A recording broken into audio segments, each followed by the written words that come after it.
Hey, Jordan here. Quick disclaimer before we start today's Quantum Ogre. There was a bit of a hiccup with my audio throughout this episode, but I think the conversation was worth having and worth listening to, so hopefully you can still enjoy it.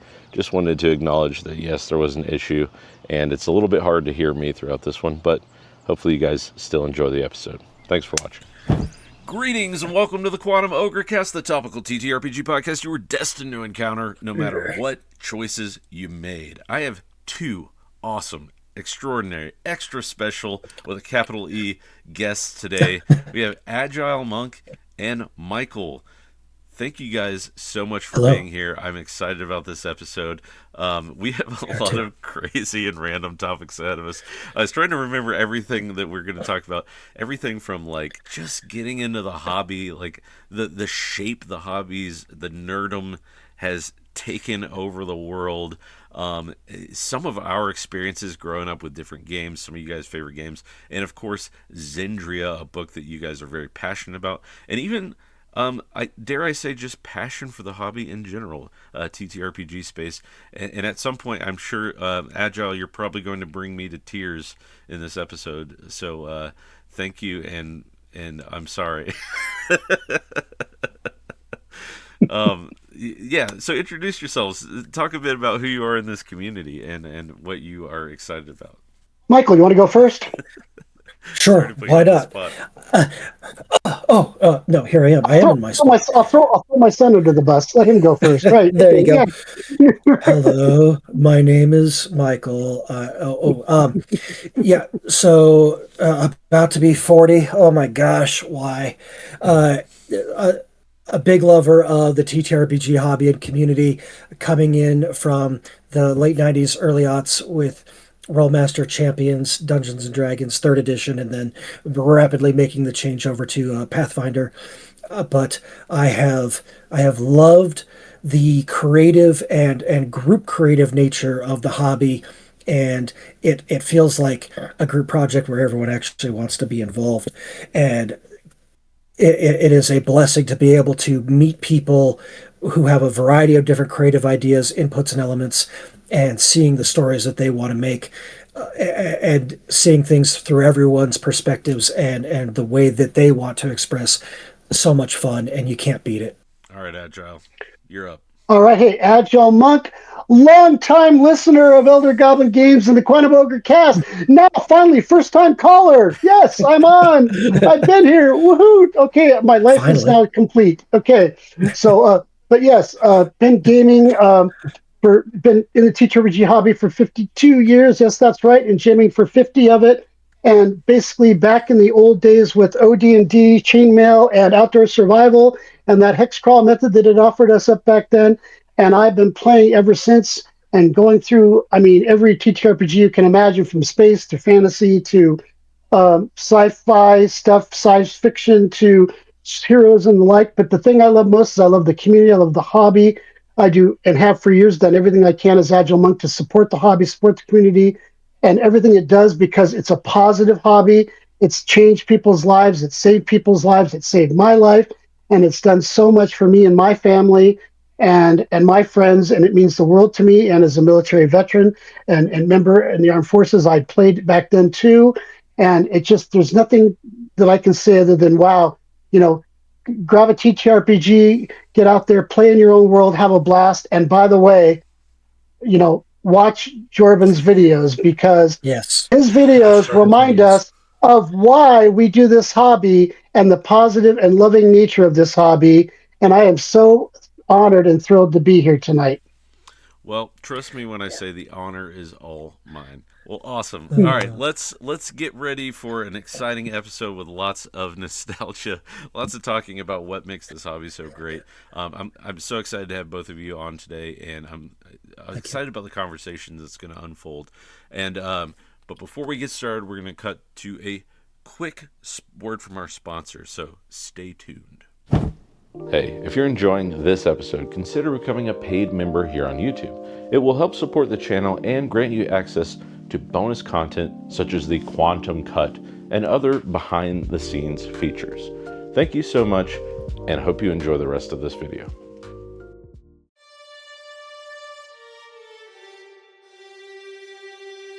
Introducing Wondrous and Dangerous Consortiums and the Zendria World Setting and Lore Guide.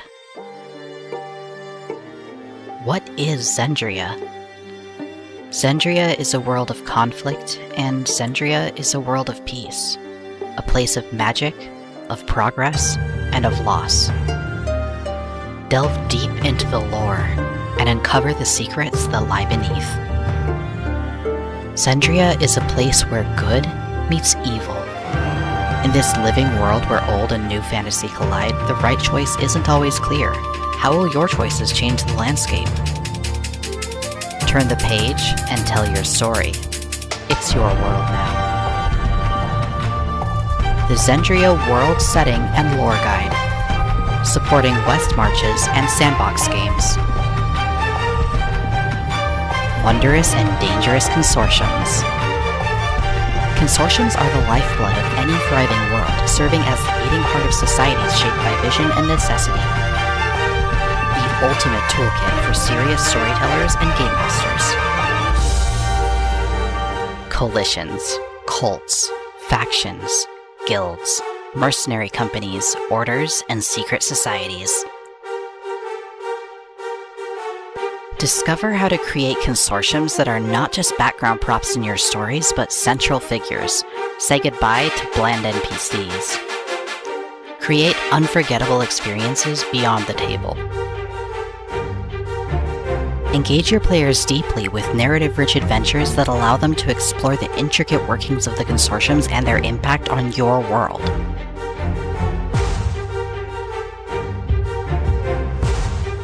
Ready to play adventures for each consortium complete with battle maps, character art, intriguing NPCs, mysteries and puzzles, immersive scene descriptions, dark secrets, and moral dilemmas.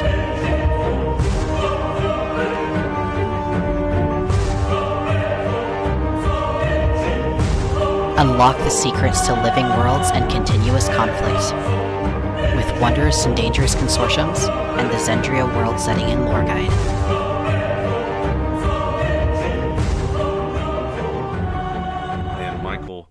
You've been Agile. You said you've been playing for 50 years. Is that right? Do I remember that right? I've been playing. Well, this year, this April, because it's Michael and I both have birthdays this month. It's my 52nd year as a player, and 50 years as a game master, referee, GM, DM, whatever you want to call it, depending on the game. I was playing, starting back with OD&D and Chainmail and Outdoor Survival. That's back when we were referees. Wow. Yeah, so it only took you 2 years to make the leap from player to game master then, huh? Yeah, I mean, and I was trying it, but I officially became in love with being a DM at the time, by that time, game master.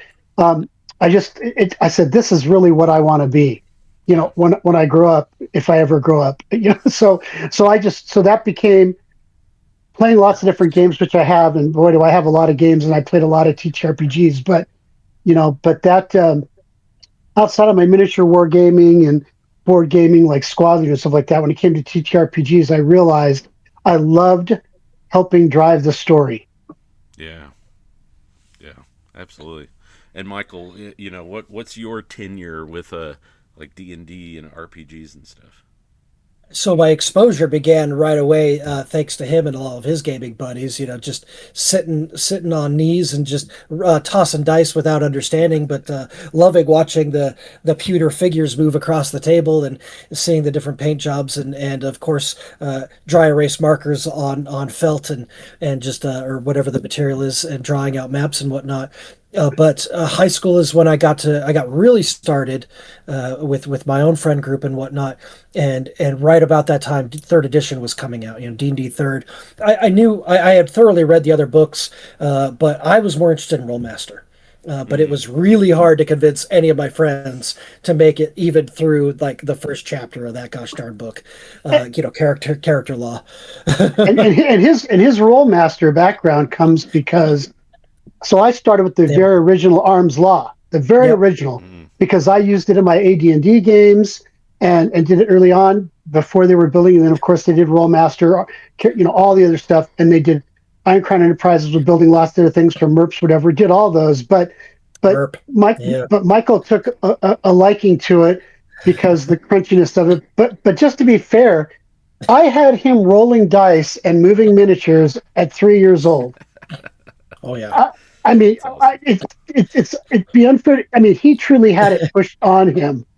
Yeah, to be No, but blunt. I've enjoyed it. No, but I've enjoyed it. I never got nearly as good at painting as you, though. Never quite got there. I love painting terrain, but like 15, 18 millimeter figures, no thank you. I do enjoy 40K figures because larger model, easier to access and do things. I just can't stand the price tag. That's fair. Absolutely fair. That's awesome. I have a almost 3-year-old myself, so I'm trying to walk that line of like how much do I push and how much do I just sit back and let her be interested in it, and it's a delicate balance to try to get your Yeah, kids into your but you know hobbies. what's cool is there are so many more games now that can really graduate a person across systems or complexities.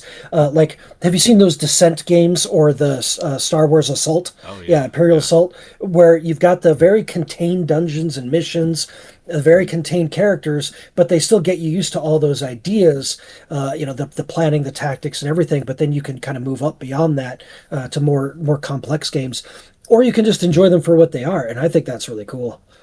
yeah, absolutely. And I've said several times on my channel, I think we are in a golden era, a renaissance of tabletop gaming, just because there's such a breadth of options out there. Like, I mean, Oh if you yeah, can imagine it, there is a game that You can exists. get it.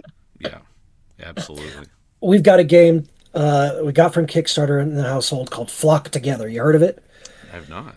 It's a cooperative game where you play an anthropomorphized chicken, a chicken with a more humanish name, but it's all puns, and you have to fend off your homestead against the creatures of the forest. So a bear, a snake, etc., etc. And but you play together, and you have to work in teams, and every chicken has its own little powers that it uses.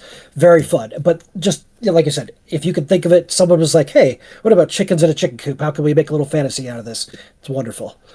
Yeah, there's so much out there, and even in the same vein, I picked up Root, the RPG, Yes. in hopes that one day my kid is interested in it. It just has it's got like all these animals and there's factions, Yeah. and like Oh the art yeah. is really cool, and Right. it's like a really stripped down game. It looks like a lot of I fun. feel like it got all the spirit of Redwall into something Yeah, really compact and fun.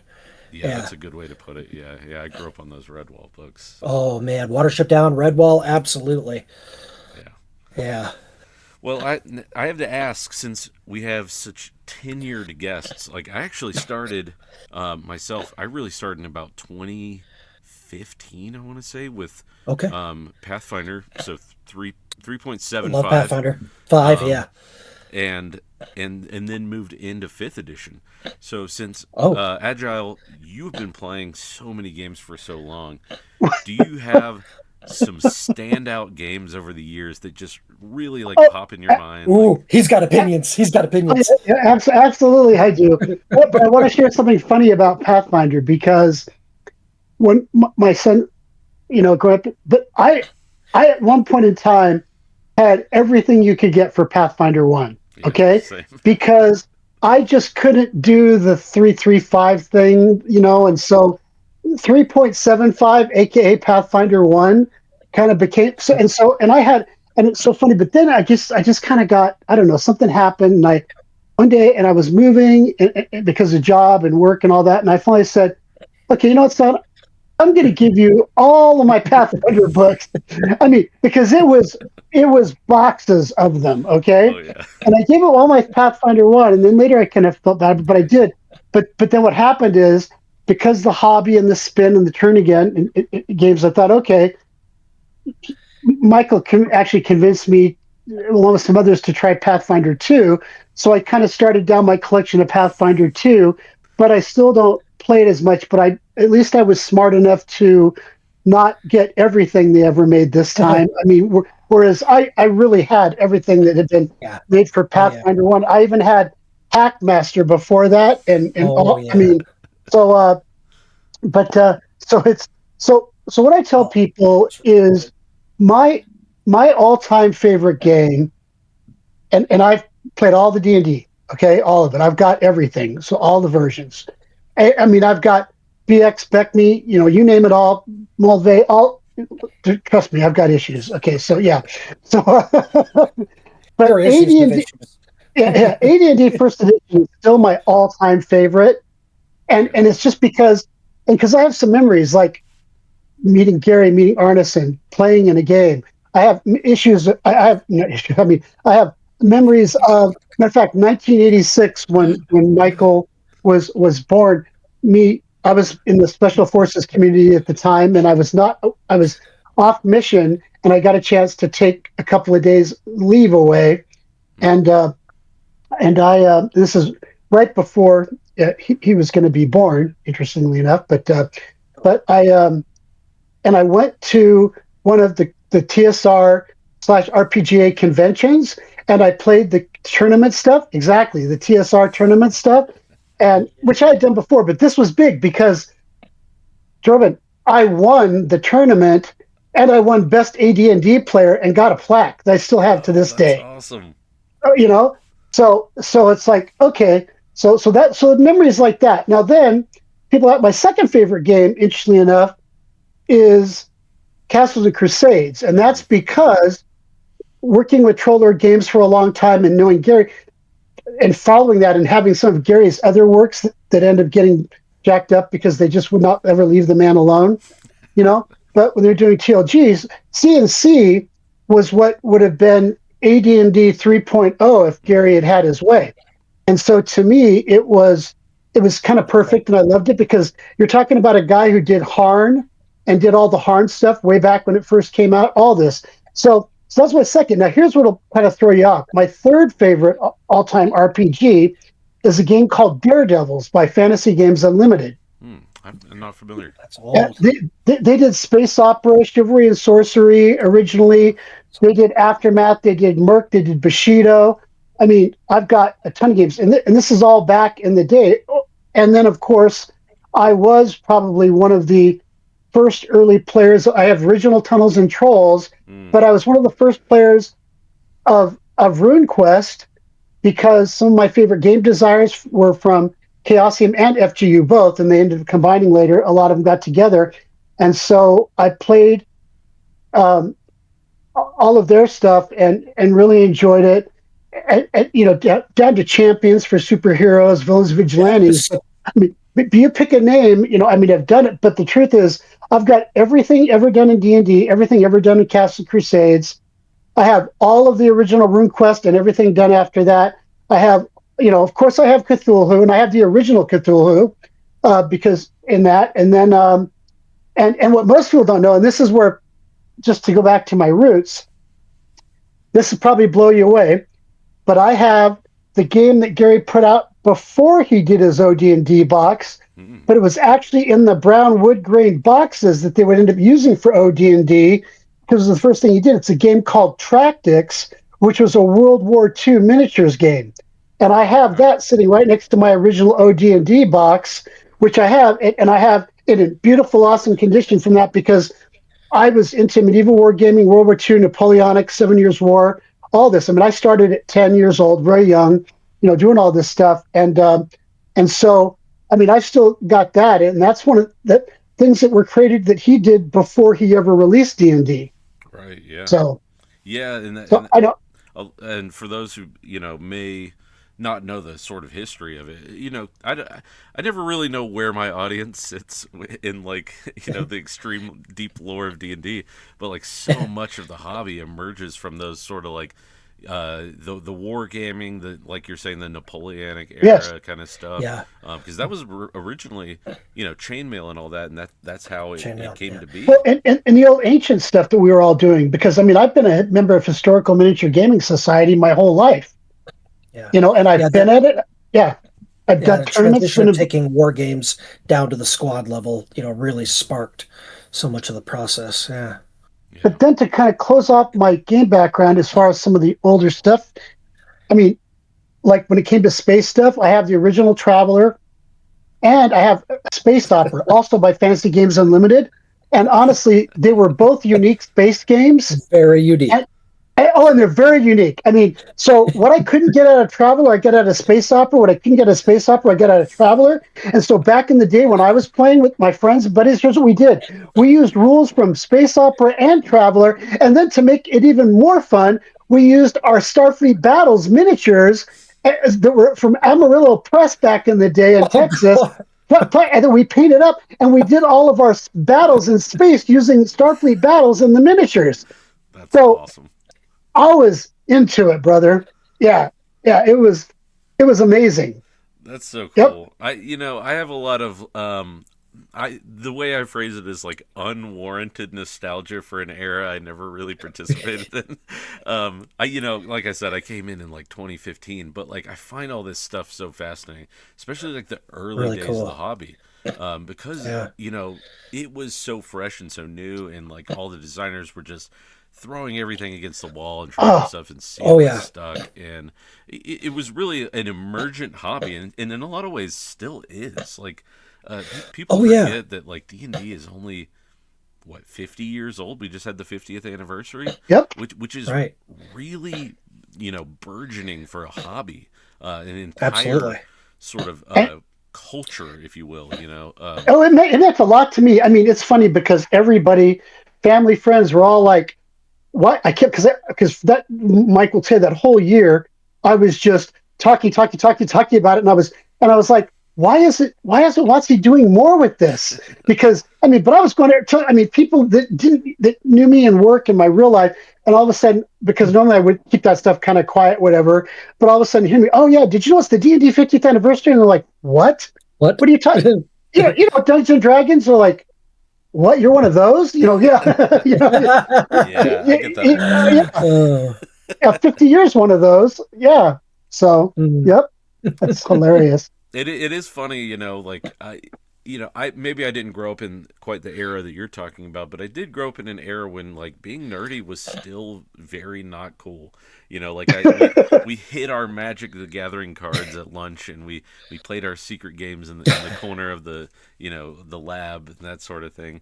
But it is crazy how that's sort of like really totally flipped, and a lot of people Oh, cite yeah. Oh, yeah. like Stranger Things and Critical Role Oh, and yeah. all this other stuff like popular media that's really Baldur's Gate 3. Baldur's Gate 3. I mean, Well, that game it got Game of the Year, right? Like it's Right, huge. like I played 1 and 2 as a kid, and that was exceptionally nerdy, huh? And it was even nerdy to some of the nerds because, like, about AD&D. What is that? And then now you've got Baldur's Gate 3, built off 5th edition, and it brought in such an amazing community, in part because they did such a well, fantastic job. I mean, and when the Michael voice was a acting alone. kid, even by the way, we were living back in the Seattle area when he was a kid, when Magic the Gathering came out, and I Mhm. knew the actual creators of it and was very tied into the people in the hobby. But Michael started getting into it. Now he still does it, but me, Oh yeah, that's another thing. I ended up giving him a whole bunch of my really precious, really Magic Gathering cards from years long by because I just couldn't stand how it was just too, it went too long and too far for me because at the end of the day, I'm really a tabletop role playing gamer, not a card player. Yeah, And it just sure. got to be like, I couldn't keep up with it and didn't want to, where he did. He does card tradings, all that plays. So he got oh yeah. into it. But back then we did the gaming together, but we actually played EverQuest together. I ran a guild as a 40th level paladin. He was in it. We had all this going on. I then we moved over to World of Warcraft, and did that, ran a You went to guild there. WoW. You Yeah, went to WoW. I went to Asheron's Call. yeah, that's true. That's true. But I we ended think you up were playing it. happier. We Yeah, did. yeah. He did. We still played WoW together though, Yeah. and we did that. And then I also was doing Dark Age of Camelot because at the Oh time yes. I've created these patents and stuff that I have from the customer service support industry for technology, Jordan. And so I had built systems for customer service support. Hmm. The Dark Age of Camelot's company, I was actually working with them along with a couple other gaming companies, trying to provide them with how to do forums and other stuff, and how to do technology for support to provide better service to the gaming community. And so I got into that game. I don't know if you ever heard of Dark Age of Camelot, but I I remember it. I was definitely the WoW kid because that was like the big thing in yeah, my friend group. But Yep. A lot of people who started at WoW didn't really know about those games. There was like a cutoff point that created that what they considered that theme park, and then a lot of people who went the other route ended up in Eve Online for a while. yeah, I remember that one I too. was that guy. Yeah, That my was son got me huge. to. Yeah, my son got me to play Eve for a couple of years. Yeah. I'm sorry. Oh man, I still feel bad because he's just sitting there at the keyboard like, what is this nonsense? And I'm like, okay, so pull up your spreadsheet on your second monitor. What? But I feel like we all went through. I don't know. Maybe we all is too broad, but like a lot of us I think we nerds, all spare. a lot of us nerds went through that like phase of like when online gaming was this new thing and it was Right. exciting and like we all had our game that we played and we really got into. And for a lot of us, it was like World of Warcraft or EverQuest or whatever. But you know, it was new and exciting, and it was something that like it had its own sort of microcosm communities built into it. Oh yeah, like you're saying, with absolutely. your guilds and stuff. Like I feel like we could do an entire episode just But on but but the but online German, experience. you're so right. I mean, this is one of the things I like about your show because, like I said, you're very authentic. You get into the reality. You talk to people and you let them talk about the stuff that most don't get to talk about. You know, they talk about a game, but they don't talk about how did you get here and what was the cultural experience you went through. I mean, for example, Michael, imagine being a kid like he was and having your dad be this special forces military guy, so he's already really hardcore on him. But then when we went to church, I was the children's pastor at the church in my free time. You know, once I got out of the military, Yeah. and then so my non-work hours, we were there. But I also did a lot of the kids. I worked with all the kids stuff. So because I worked with all the kid groups, and so I was working with 5 to 12 year olds, and I was working with teens too. Well, at that time, Michael and his friends at church, I'd bring them over and I would run all these games for them. I mean, I'd run everything from spaceship games to miniature games to teach every whatever they. The absolute no. I'm going to jump in now. The absolute coolest because I want amazing. I want to compliment it by telling this story. Coolest childhood memory.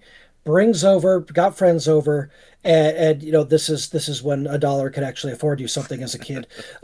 He put money on the table, and he pulled out the airplanes. We were playing Blue Max. He introduced the rules. It's a World War One fighter pilots game, and you do secret plotting your turns, something you now see more often in like Fantasy Flight's X-wing, and then you did your maneuvers and then shot at each other. And for every plane you downed, you got $1.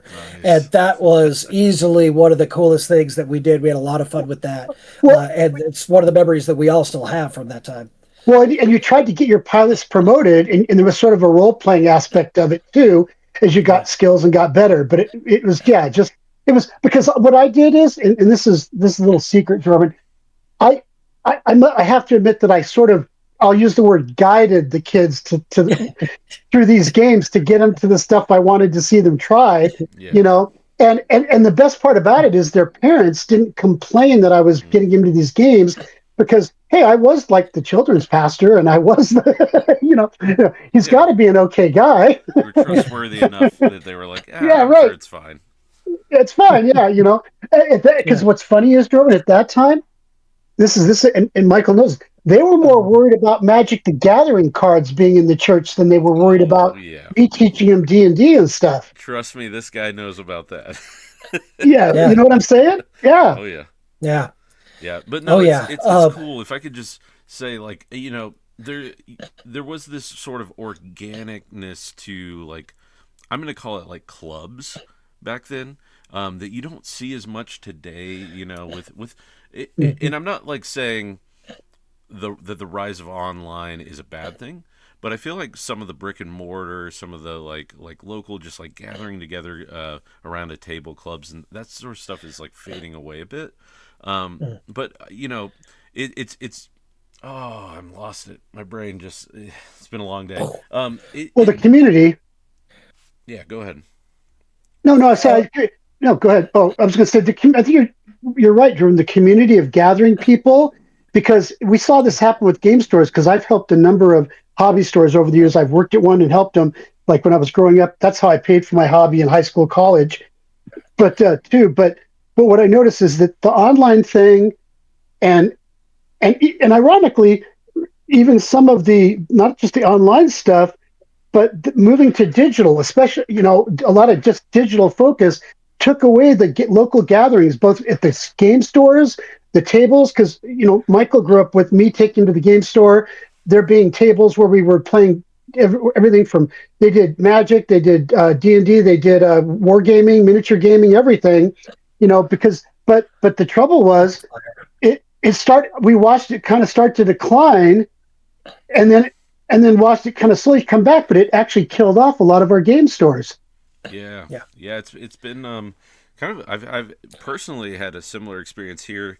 I don't know how far back you've watched my videos and stuff, but like Helene, I've seen all your videos. Helene, Me, the hurricane swept through, and that sort of changed the landscape of our town from an economic standpoint. And one of the things that I think got hit hard were like hobby stores and stuff. So yes. it's been exciting to see a reemergence of some of those things really recently. Like I just Oh, went to that's nice. Yeah, my FLGS, Good. and they're expanding. They're moving to a bigger building so they can get more tables and stuff like that. And that's awesome. I've even tried to start like my own sort of shadow league of like Shadow Dark and other indie games and stuff at a local art gallery where we run games monthly. So Yeah, I got Michael into Shadow Dark. He plays every week now on Shadow Every other Dark. week. Every other Or week. every other week. Sorry, yeah, Yeah. this is. Yeah, But 1 and 3 Jordan, are no, Shadow Dark, 2 and 4 are RMU. Yeah, Rollmaster I, Unified. I want to say this though, for those who don't know, who haven't seen all Jordan's videos like I have, but back when the hurricane came and all that happened, Jordan actually reached out to the community and the people, and he did a lot to try to raise some money and help people. Because I remember donating. Remember, Jordan? That's one of the first things. I got to know you a little more because of that, trying to provide support out there to the people. And I remember your family. Matter of fact, not only do I remember that, but some of my all-time favorite videos, and I still to this day like to go back and watch them now and then, is when you had your family play and you interviewed all of them and you did like those backyard interviews and all that. I yeah, was like, see, that is what we need more of. So positive, so wholesome, so good, so uplifting, and just honest answers from like, yeah, I was sort of this, and oh, I loved it, or this. I mean, those were great, and I just dug every bit of those. And I recommend anyone who hasn't seen those, go back into his collection of videos and look at them, because Jordan and his family are really good people, and I can tell you that because I learned a little bit more about him through that period. well, thank you. I really appreciate that. That's really kind of you to say. And in fact, it's funny. Like even back then, so I have to toot your horn a little bit as what I refer to in my own little community. You and another guy, Twin Steel. Twin Steel, I know you and I are buddies. Okay, cool. Yeah, because I refer to you guys. You're like neck and neck for the title of what I call the patron saints of Dungeon Tube. Like you guys are just in everyone's comments and chats. You're always like uplifting the community. I really I see you guys all over the place, and I'm always like appreciative. There's been times when I'm like nobody's watching these videos or whatever, but then I'll see like you and Twin Steel in the comments, and I'm like, well, at least I've got Agile Monk and Twin Steel on my side, so I know I'm doing something right. And Twin Steel he is such a great guy. Yeah, yeah. So, I mean, no, we've met. He's a good man, and he shares the love of this hobby and the desire just to see it be a positive force. And like me, I believe it can be a force multiplier for our youth, for adults, for military veterans, everybody, because of all the benefits it offers. Yeah, well, let's dig into that a little bit because I think that's like a really good topic to like dive into for a minute because I like I was saying earlier, even though like D&D, TTRPGs are still somewhat like a burgeoning hobby because like people don't realize 50 years for an entire new hobby is nothing. That's a drop in the pan, Yeah, you know. no. Um, but it's such a in my experience, it's been such a positive community. It's been such a really like Like I don't know. There's just something welcoming about the TTRPG space, whether you're like a creator or just someone who's enthusiastic about some of the games and stuff like that. And like I see folks like you in Twin Steel, and I think like there's something special here that you don't see in your just run of the mill kind of hobbies, whether it's, not to be comparative, but like a sport or whatever, anything you can name. There's something I feel that's really special about TTRPGs that, and maybe it's like the sort of like misfits banding together for a common cause kind of a Exactly. thing. It's Yeah. it's built into the fabric of the hobby in such a cool way. But I don't know. Like I wanted you to speak on it a bit because you're someone who's really enthusiastic about it. Well, okay. So here's something, and this is, but I trust you, and I believe in you, and I'll say this, but and Michael knows this about me, but everybody in this world has their own little issues and their challenges and whatever. I mean, nobody's perfect. Everyone's got different things, and throughout history, one of the things that tabletop role playing games have done, and even gaming for that matter, on a lot of levels, but especially TTRPGs, they have been so. And I can say this because I work with kids. I've worked with kids for years. I've worked with teen groups. I work with veterans with PTSD. All this.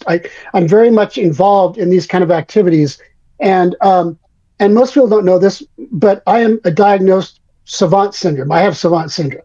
Okay, and and it's a, or as I like to call it, I'm an idiot savant. And so, what's an idiot savant's biggest fear, Jordan? That's to wake up tomorrow and have lost the savant and just be an idiot. Then.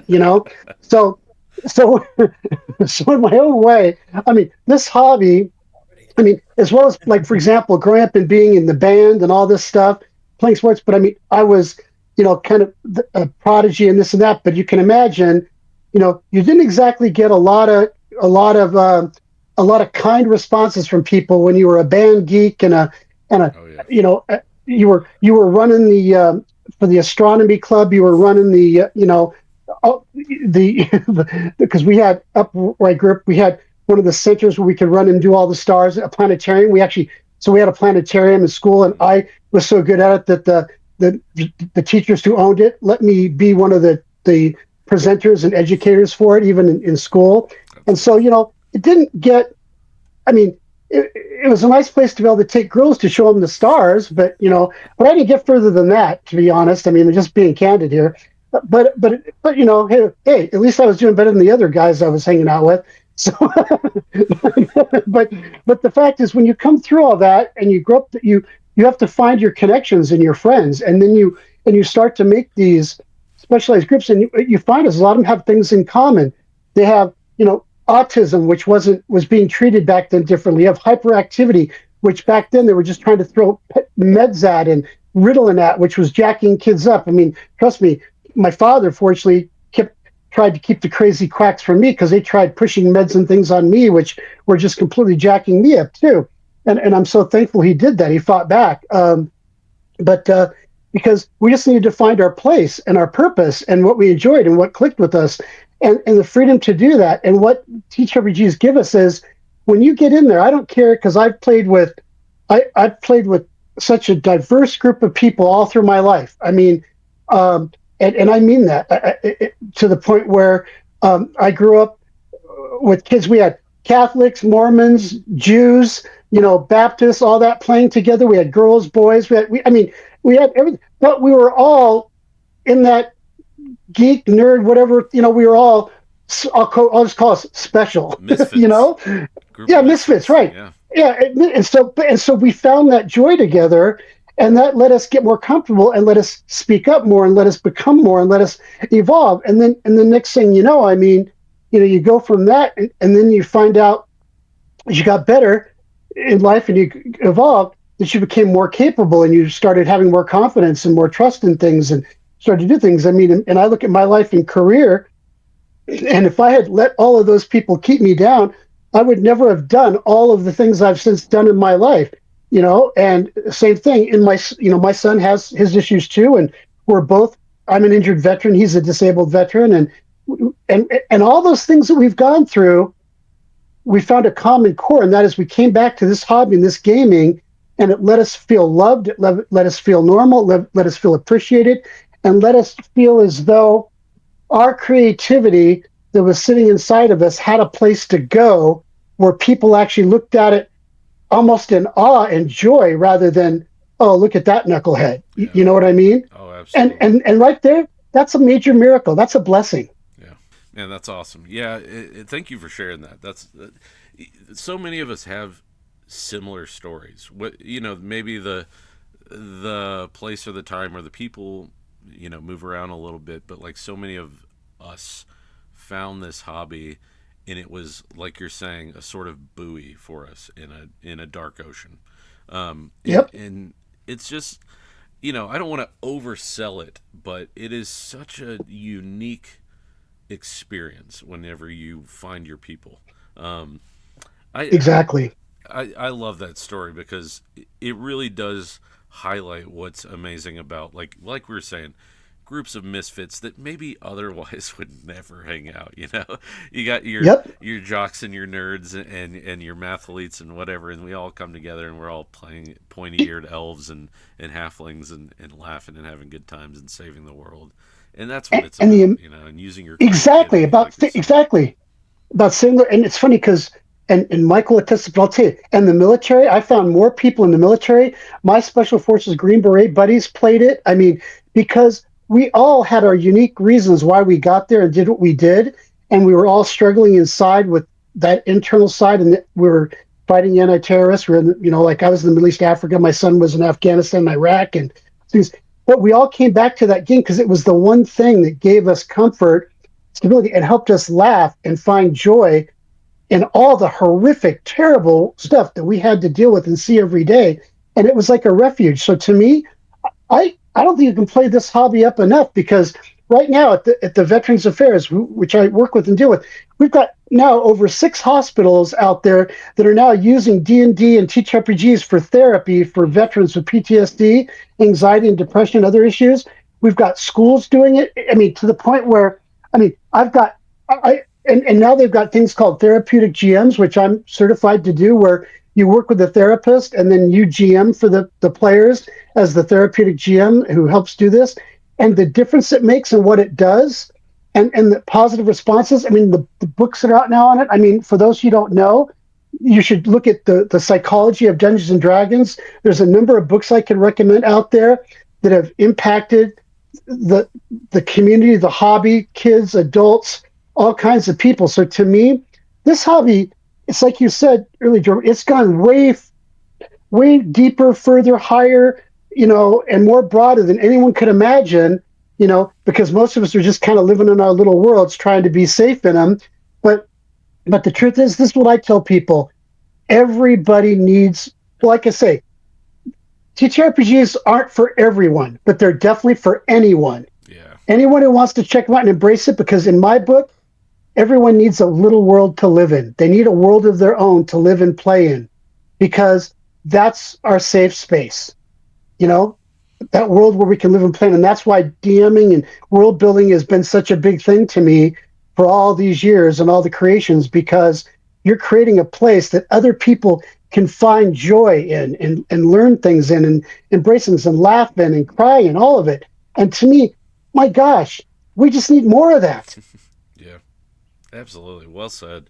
Yeah, and it actually, I want to pivot in a minute to what you were saying about creating worlds, because we're going to talk about your Kickstarter. But before we do, I just want to respond to that, because there's been so many stories I have heard of people who were either in the military or like I had a cousin who was in the military, and they would play D&D together with his unit, and I've got a friend I just recently discovered plays D&D with his he's part of a local fire, why can't I think of the word, firefighters. and, Okay. and their whole unit, like, they get together for like 24 hours at a time, because that's just how the So it's a schedule works. firehouse. They're probably playing out of their firehouse. Yeah, and so when they're not like, Cool.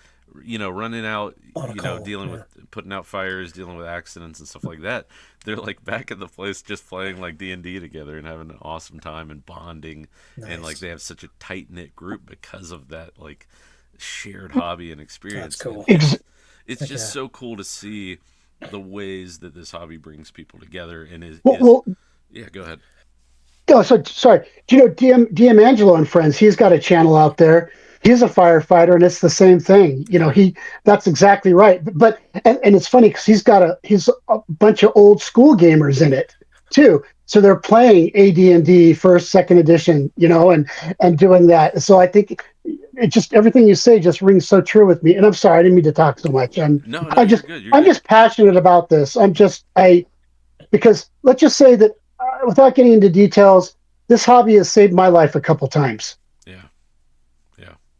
Yeah, no, and you're not alone in that. I think a lot of us have similar stories. In fact, like, that video you talked about earlier, mine is a great example. Like that experience of getting to play with my family, and getting to share this hobby that I really enjoy with them was such a light in a dark time for me. Like, truly like a horrific experience all around, except for those moments when like we got to band together, forget about all these Exactly. problems and like all the worries we had, because it was a rough time, if I'm being honest. And Well, Jordan, I know it was Jordan because you had the family you had to move, you had to live somewhere else. I mean, that was just it was a truly catastrophic period of time that affected so many people, and especially I know it affected you and your family.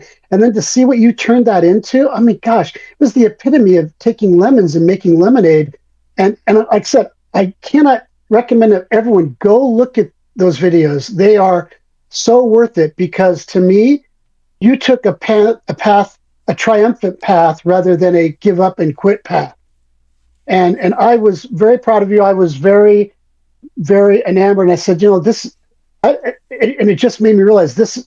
I hope this guy stays in our hobby and continues to talk about it because the mindset he's bringing, it's always positive. It's just and which is what we need more of. It's none of the junk, none of the bashing, none of that. It's always how to turn something into a positive. Why this hobby is great. Why these creators are wonderful. The kindness that's in it, all the love that's in it.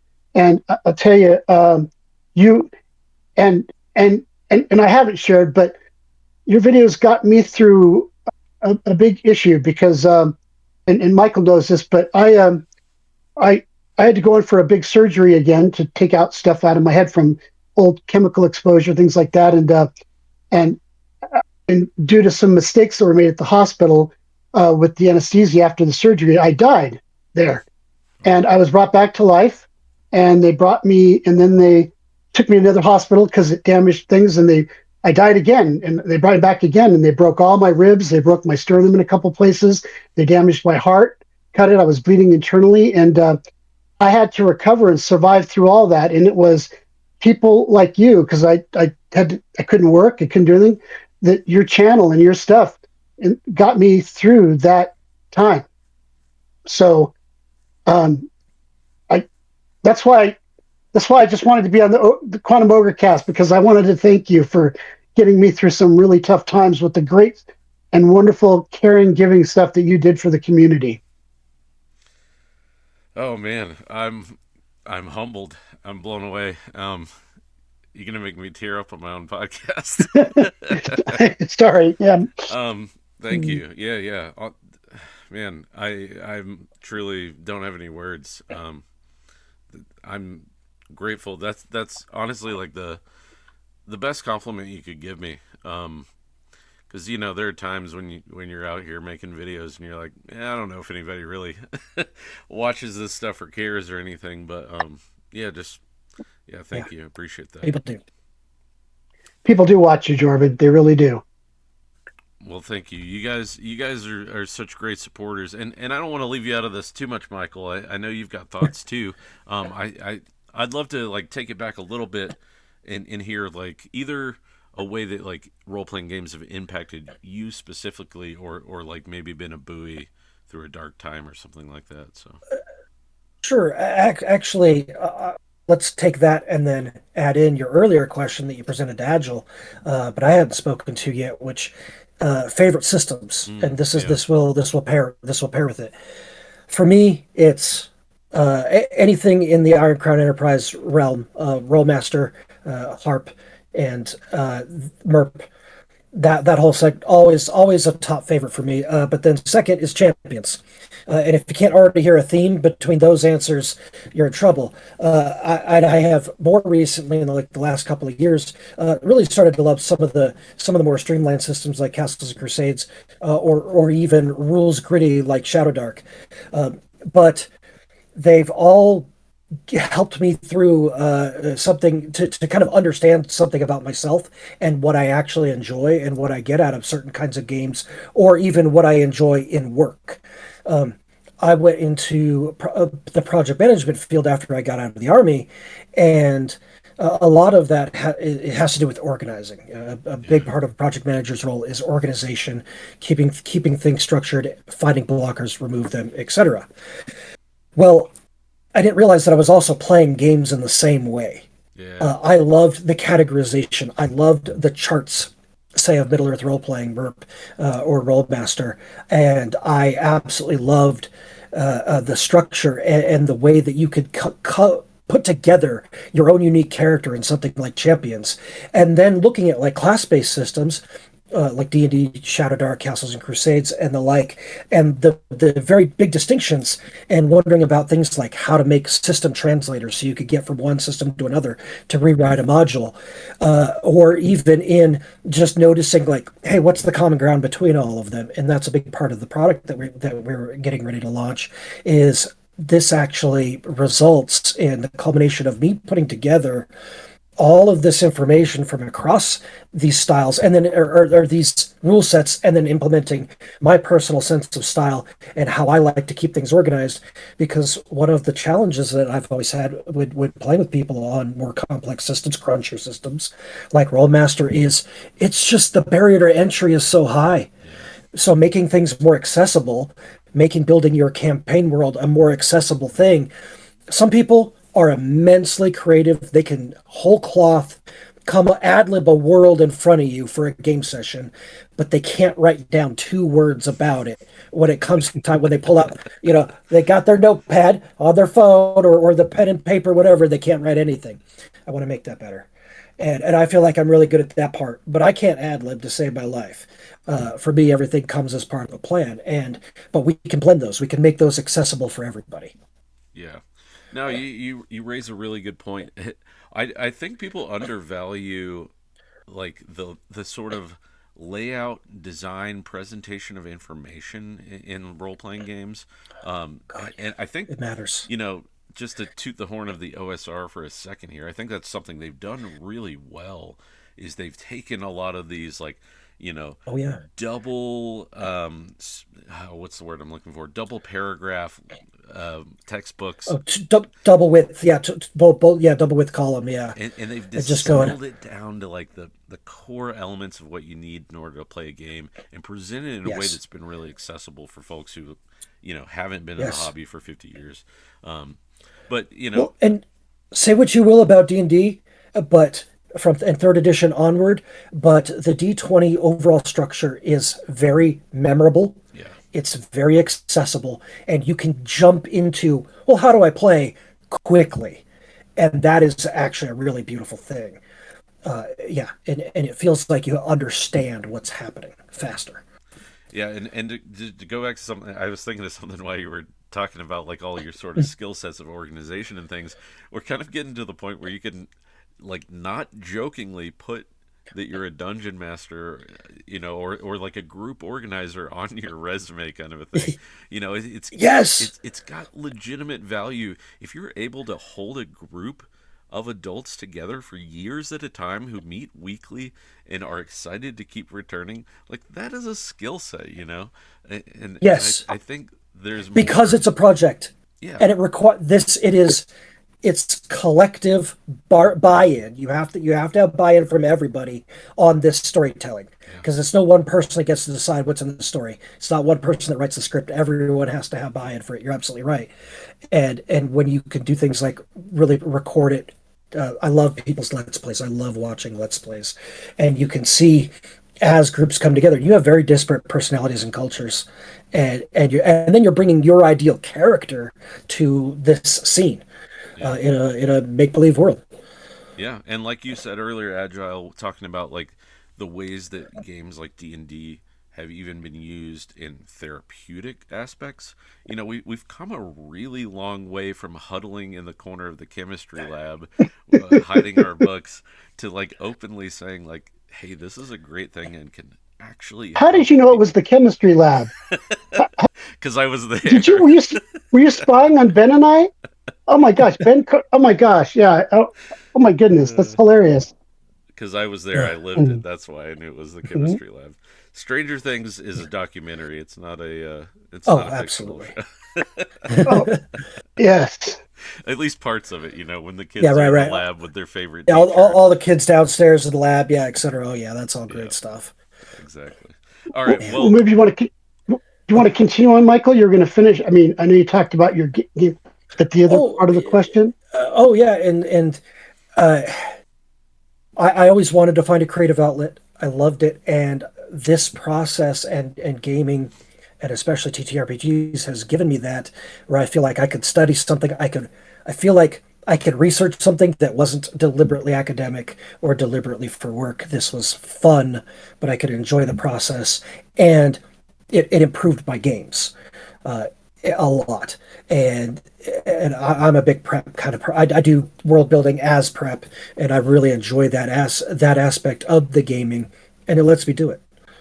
yeah, absolutely. Yeah, I will say this because I downplay is not the right word. Sometimes I scrutinize the amount of like world building we do as game masters, but only as like a barrier to entry. If you really do enjoy it, like there are those folks who really love the study and the building and like the creativity because like being a game master scratches so many creative itches. It's insane. Oh yeah. Oh yeah. Whether it's literally just drawing, illustrating maps to like planning out story threads and factions and world connections. But it's there's a merit to that side of things too. That like really, if you're one of these types of people, I've heard it said this way: game mastering is a lot of lonely fun. And that's one of my favorite quotes I've ever heard. There is some of that, yeah. No, absolutely. But you know what? I do enjoy it, and for me, all of this started from a just like a website I was on that was talking about the historical census records and comparing it to understand what how many businesses should be in your town, what kind of businesses, and this document, now you can find it as a PDF somewhere out there, but this just stuck in my brain, and I have run away with it. He came up with this really cool, just really simple math that was very accessible. He called it supply or support values, and he said, okay, you have to have at least this much population to support even having these kinds of professions. Yeah, But certain ones, like a barber, your early tech hygiene, those are going to be common. You're going to see several of those. But unlike the popular idea of taverns and inns, then you don't really have like a tavern and an inn at every single little lonely village. right. That not quite how those things worked. But but it doesn't. Not everything has to have historical accuracy. But I still wanted to study and understand it because, as I did my world building, because I am very obsessive with that.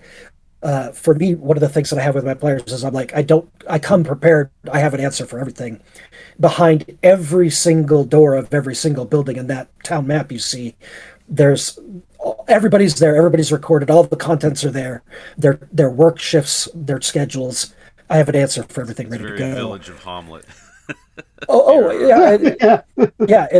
And Good but for example. me, that persistence and that consistency makes it easy to deliver certain aspects of the game and also bring things like factions and guilds to life because players feel like they can interact with it, and there are reasons for things like interruptions or not being able to get to somebody or having to work up the favor chain in order to get deeper into an organization, is because all those things are already answered. I already know what the promotion system is for joining that guild, and so it's just bam, it's there. Yeah, yeah. You can.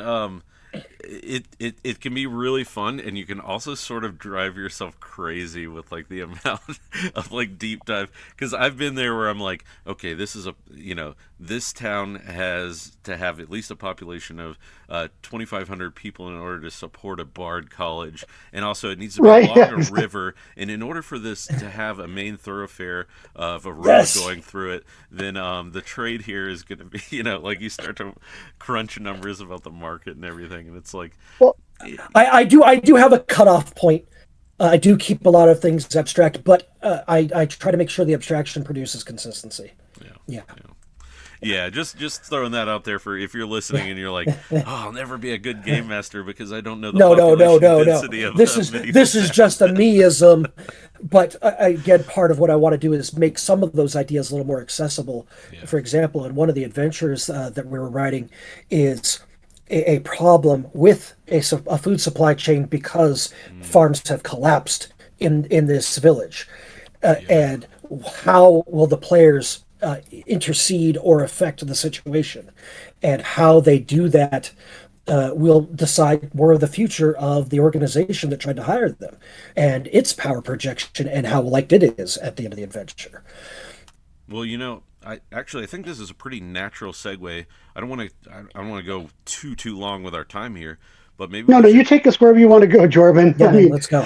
Well, and forgive me for talking too much. I apologize. No, you're the guest. I love it. I love the enthusiasm. That's why I'm excited to have you on here.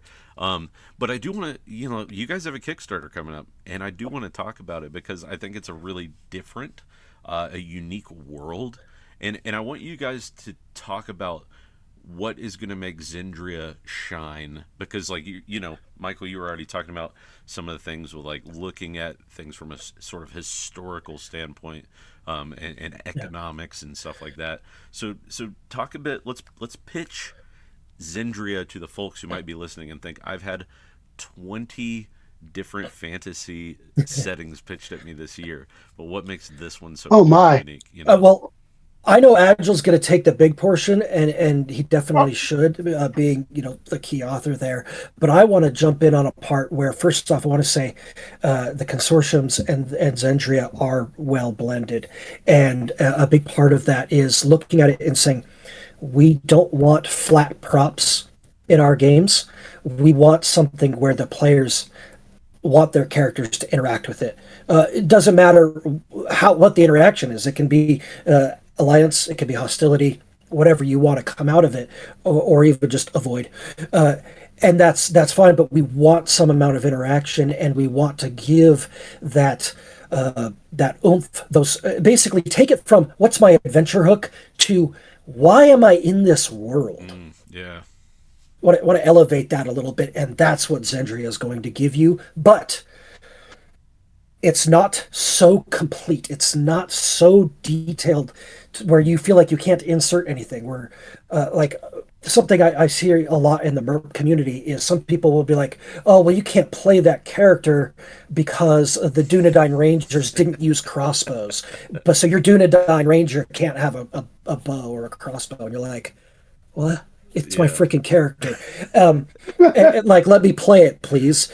Right. We're nowhere near there. You can easily swap out components, but they are layered in there enough where you're like, oh, I understand why this is part of the power center. I understand why it has significance and impact, and I can see why my players, especially depending on their backgrounds, might care. Yeah, that's really important too in a setting like you're saying. If it doesn't feel lived in, or like your characters can live in it, then I don't know. There's something that pulls me out of it. It starts to feel like a flat. Like you go to Disney World and it's like there's the fake German beautiful veneer. Yeah, it's a beautiful veneer. Yeah. Anyway, sorry, Agile. It sounds like you were about to. No. I was going to agree. I do want to say this though, just as we start, since we're moving into that, shifting into it. I want to be clear. Yes, this project, this Agile Monk Presents project, is it has a purpose to it in a number of levels, and I want to make that clear. First off, it's 2 books. Both have 2 very important aspects to them, and that is there's the Consortium's book and the Zendria World Setting book. But in both of them, unlike many books who might talk about a little bit here and there of things, both of these books are teaching books too, and educating books where they're teaching how to do things, how to create this, how to establish this, how to discover and build and design and develop things, right down to, I mean, you've probably seen a lot of books. Even look at some of the early GM's guides, and look at the original GM's guide. Even, people. It's funny what people think West Marches is today versus what it really was back in the '70s with when I was there, and the evolution of that. Things evolve, okay? I know, yeah. Back when I had 50 players in my game and running multiple gyms, people go, "How did you do that?" Well, you have to understand how it worked, right? But and Arneson and Gary both understood that, but as well as Dave and a few other people back in those days.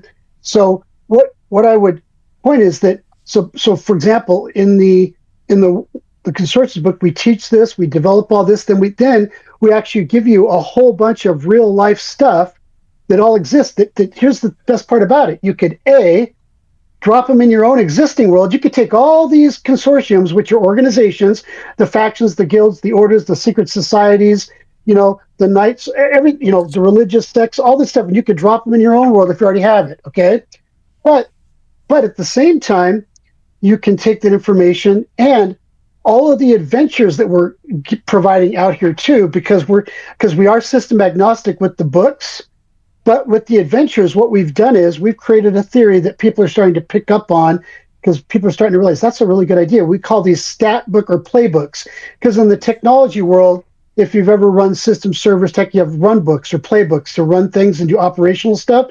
Well, what we've done is we've got all these games like D&D, Cast Crusade, Shadow Dark, Tales of Valiant, Nimble, all this. And what we have is, so you take the 8 adventures we have, and then we provide playbooks, so you can actually now run all of those adventures in any of those games. And then depending how much further we go in what we're calling our, rewards or stretch goals, we'll be including things like some of the NSR stuff like Draw Steel and Daggerheart and other systems too.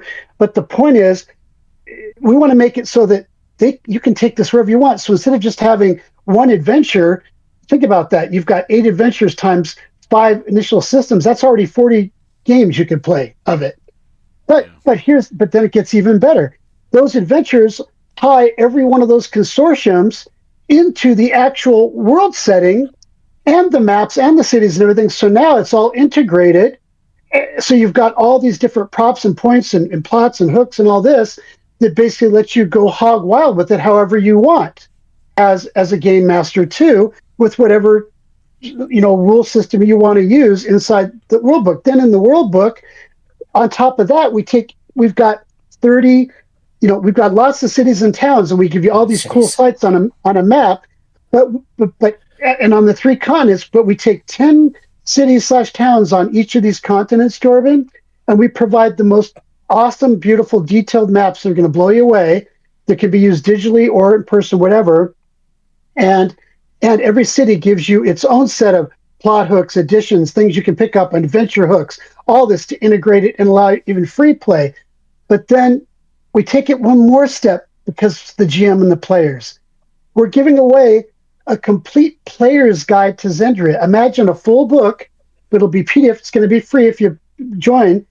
And here's what we're doing with it. You get an entire player's guide for the world setting that you can hand out to your players. But we said, but that's not enough. We need to give more, because we need these GMs to know they have absolute freedom to take whatever we've done and make it theirs. Maybe they don't want to use certain ethnicities, races, or species, right? So what they do is we give them the master Word document of that book as well, and they can go in and delete out, take out, input, insert, extract, whatever they want, PDF it back up, whatever, hand it off to the players and say, now you've got my version of the player's guide, the way I'm playing it as the game master. That's cool. On the consortium side, we're also providing a workbook that, again, like this is a teaching aid that says, hey, do you want to do this yourself? We have the how to develop this chapter and it is sizable, but it will come with a workbook where you'll be able to go through all the steps, write out your organization. You can put together your order, your secret society, what have you, and then you'll have it ready for play.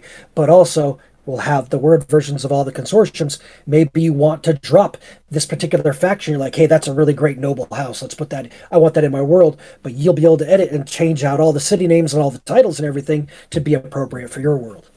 Yeah, and I was gonna say with you kind of hit on this, but even just at like the briefest sneak preview glance that I got of it, it seems like a true sort of like game master's aid, like in the way that like yes, it's a toolkit. yeah, yep, and let me go let me go a little further with that. Okay, so let me comment. So to your point, I was about to tell you, inside of the world building book, you get a complete chapter. I'm talking detailed. I'm talking over 10,000 words on how to run West Marches.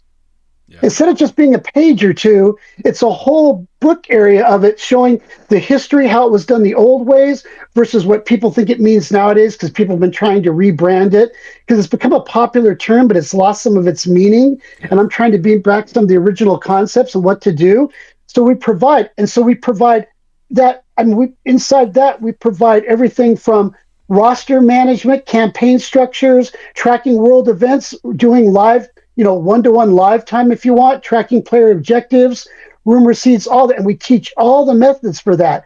And then to add even to that, what about the fact that people want to do what we always hear now, and that's the biggest. Hey, I want to run a sandbox. Why? Because a sandbox is a living, breathing world, right? But what's funny is even the word campaign has changed over time. People understand what campaigns really meant in the past. Now they think I got in a game and ran a few adventures and it's a campaign. Well, we explain a whole hierarchy of how campaigns, multi-campaigns in world building, adventures, episodes, quests, everything roll up and build up to what makes that, including one shot. Okay? And we play all that out and we explain Agile Monk's theory of chutes and ladders, core elements of a sandbox, how to publish this and do this, and bring all these details together visually and written from a written form to basically say, hey, here's your whole teaching tool to change and make everything the way you want to make it, and show you just how much free agency you and your players can have. Well, And that's the big point right there is it's not about saying, hey, you're wrong if you viewed it this way. It's saying, here's a really accessible guide so that you can do this. And we believe you're going to have a lot more fun with it because we make it so accessible. Well, if I can just jump in and pitch something too for just a second. The takeaway I had from just glancing at it was, this is the book I wish I had when I first started game mastering, because not to knock Wizards of the Coast and their Dungeon Master's Guide, but I opened that book and I was like, "Where's the guidance?" I really remember. It's so different. Yeah, I remember.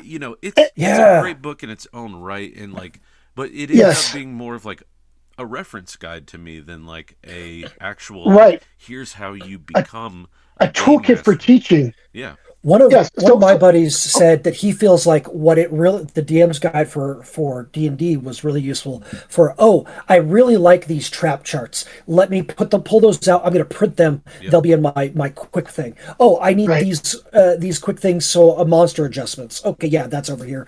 I've got my notes ready. And I think from that standpoint, it's a great product for that. And Jordan, you bring up such a phenomenal point too about, see, the need for the toolkit and the help and the support is so critical because I've got more games than my wife would like me to have. So, but here's the thing: if you look at Gary Gygax, the original DM's guide, in all the high Gygaxian, and yes, it made you look up words, it made you get a thesaurus, it made you get a dictionary, it made us have to think and learn. But you know what? It taught us to do stuff. And you know what's interesting? Of all of these things, Castle Crusades has something interesting. You can play Castle Crusades with just their player's handbook and their monster treasure book, okay? But the truth is, the best, most effective game master guide I've ever seen for actually trying to teach you and show you and help you is actually their game master's guide, which most people don't. It's like they don't take time to look at it because they don't think, they don't realize, hey, you should go look at this because. And I'm saying this, we work with Troller Games. We're partners with them. And yes, I'm a fan of theirs. But the truth is, it's one of the things I'm like, everyone's missing out on this. And so one of the things when we were talking to them, I said, when we do this setting, we do this consortium, we're going to make sure that we get these key points out there and key references and key things to point people to and teach them so that at the end of the day, you can take these 2 books and all the adventures and you can go have a romping good time in your world or in this world and realize that when you need to know how to do something, we're there for you. That's awesome. Absolutely. Yeah. Well put. No, well that's I mean, that if that doesn't sell you on it, then I don't know what will. Okay, so we're coming up on time here. I don't want to keep you guys too long, and I want to let the episode stretch out, into infinitum. But it is the Quantum Ogre. But let's do a quick last sort of like wrap up. What can people expect when this actually hits Kickstarter for good? Like, what are your bullet points that are going to get people the most excited for Zendria? 2 books as a package. PDF, softcover, hardcover, your preference, how you love your media.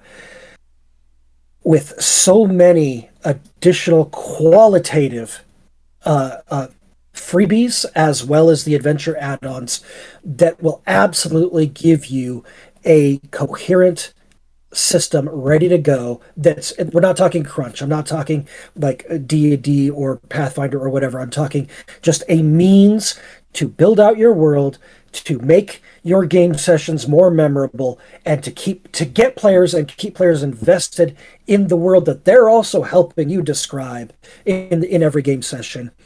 And you're going to find a tool and an answer for everything. You're going to have something that's prefab for you. You'll have something that's highly editable, and then you will have the toolkit. And then you'll have the examples via the adventures and all of the supplemental material.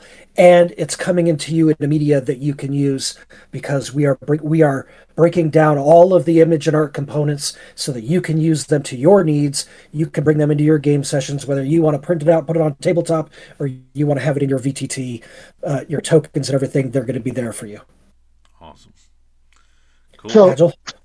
Yeah, so let me give you my spiel on that. So basically, like Michael said, there'll be tokens, there'll be digital support, VT support, there'll be a lot of cool things we're doing. But here's how I like to look at it, and I just want to say this out loud, and that is that it's a gigantic living world. It's going to take, and what's nice about it, the adventures are designed to start out at low level, and all the adventures build up, so they teach and introduce new things. They introduce new mechanics and new capabilities as you evolve. So the nice thing, whether you're an ancient old game master like me or someone brand new, you're getting a path you can take and follow here. You're going to learn about the first world, the second world, the celestial war.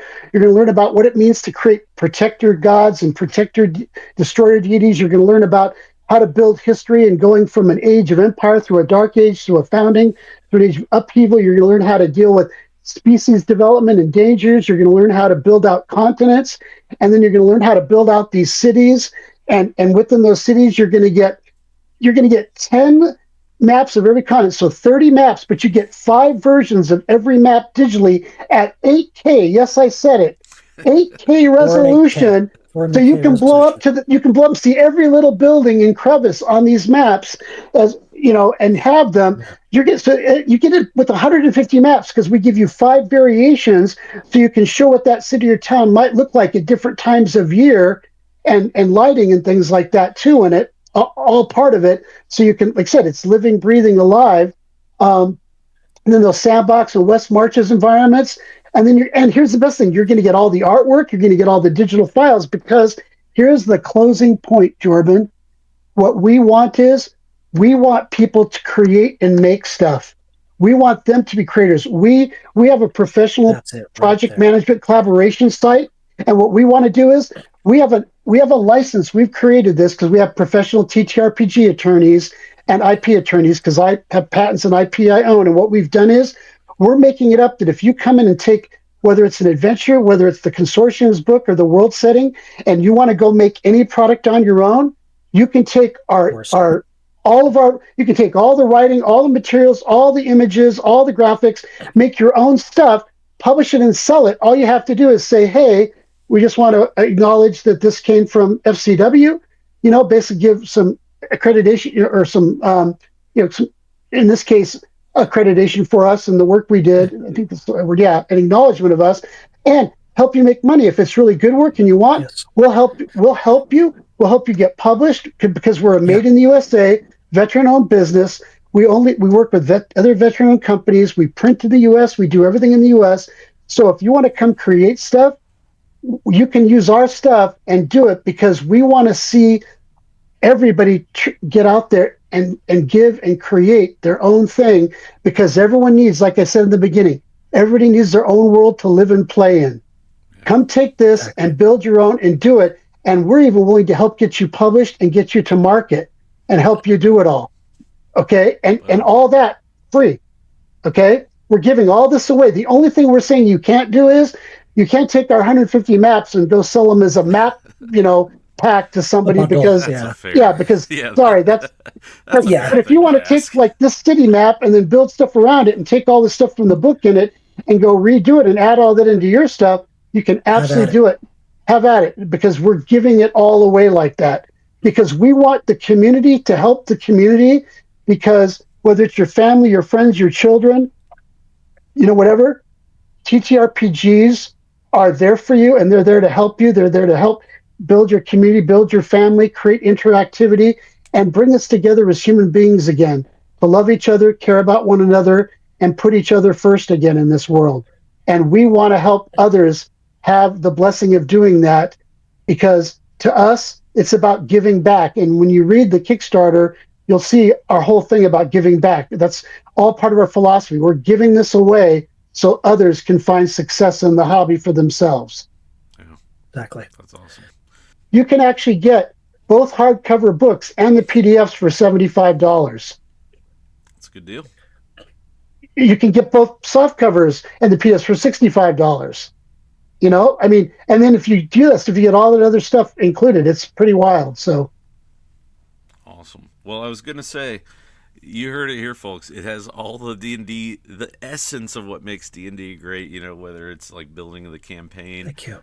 Whether it's creating a world, and then it's backed by the heart of what makes this community great. So awesome. Yeah. I just want to say again, Thank you. So awesome to have both of you, Michael and thank you, Agile. man. Thank you. This has been great. We've known each other for a while. In fact, I was going to say this earlier, just as a last little tidbit here. But I remember for the longest time listening, before I ever got into being a YouTuber, I would listen to the Mastering Dungeons podcast, and because you're in the A's, you were always one of the first supporters that got brought up, Agile Monk. So I've known that name for a very long time. Chaos and Sean like me, I like them, and I've been a supporter. And yes, and it's funny because we joke. Sean used to joke. He says, because he would say to me, Agile Monk, because for the longest time he would say Agile Monk of Fantasy Companion. He would always get it the business name wrong, and I used to laugh and said, "Hey, it's okay, man." And he says, so he used to joke about, "I'm going to make Chaos have to say this the next time because yeah." And like Dan says, Professor Dungeon Master, who I know, really great guy, he says he's literally got a set of friends that he's been playing with, and they play all the time, and they've played forever, and they come together, and it's all about that. It's all about the relationships and the friendships and the blessing from that. And so no matter what happens, nobody can take that away from us. And I'm so thankful for that. And I just have to say, Jordan, you completed an important thing on my bucket list, because I got to be on the Quantum Ogre cast. Yeah. So I thank you so much. I know it seems silly, but I just love the channel, and you speak about things passionately like I do, and so I to get a chance to ramble on the show and talk about how I feel and express how deeply this hobby means to me was great. Because it's so much. It's more exciting to talk about that than a business thing. Yeah. I love this. I love this hobby. I love what it's done for so many and for myself and my family. So. Well, thank you so much. It really does mean a lot for you to say that. Thank you. Your monogrammed ogre shot glasses in the mail. You're now officially a quantum ogre. So thanks for being on the show. Woohoo! Yeah. All right. Awesome. Well, we'll wrap it up there. I'm sure we could keep talking ad nauseum until sure. everyone clicks away from this video or podcast. But thank you guys genuinely so much for being here. Thank you. Thank you guys for listening, and definitely check it out. I'll have links below to the Kickstarter, so check it out. And Please as always, we'll see you next time in the dungeon, no matter what choices you make. Hey, do you want to try more TTRPGs? What if I told you you could try them for free? Check out Crit, Community-Run Infinite Tabletop, a completely free online gaming convention with some awesome game masters, including myself and these folks who I interviewed on a previous episode of my podcast. Mark your calendars for June 20th through the 28th. Check out the link in the description below and remember to game at Crit. We'll see you there.